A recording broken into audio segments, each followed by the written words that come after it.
heroism of the defenders of Kiev made the Russian occupiers realize that it would not be possible to conquer all of Ukraine and retreat.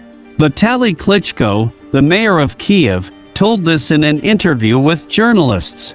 If there had not been such resistance and the Russians had not realized that Kiev was beyond their grasp, then the scenario of events would have been completely different.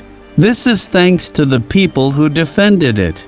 There were many people who were not physically strong, but showed themselves as people with a steel core. I went out to supervise, and there was one point of distribution of weapons. It was the second or third day of the war. Night, wind, snow, and almost a mile-long line. People were standing in line for weapons to meet the enemy. Respect to each of them, stressed the head of Kiev. He noted that many of the defenders of Kiev do not even consider themselves heroes. They simply acted as they thought necessary and right at that moment. The mayor of Kiev also told about the hardest days for the defense of Kiev and the hardest moment for him personally. I was never scared. But there was tension, because no one was prepared for such a development.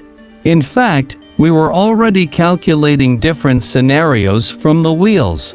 If the intervention would take place already in Kiev, what and how we should defend. We were making roadblocks and protective constructions, and we were already preparing for street fights. But the most difficult moment emotionally was when we arrived at the train station. It was filled with departing people.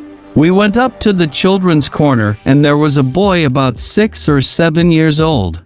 He was crying, "Where's Daddy? Where's Mommy?" I went up to him and said, "Everything is going to be okay. Don't worry, you're doing great. Hang in there." I wanted to cheer him up, and a woman came up and said, "This boy doesn't know yet that his parents don't have him anymore." Emotionally, it was very hard, Klitschko admitted. To not miss the next news, subscribe to the channel. If you can, support the Ukrainian army. The link to the multi-currency account of the National Bank of Ukraine in the description below the video. Thank you very much for watching.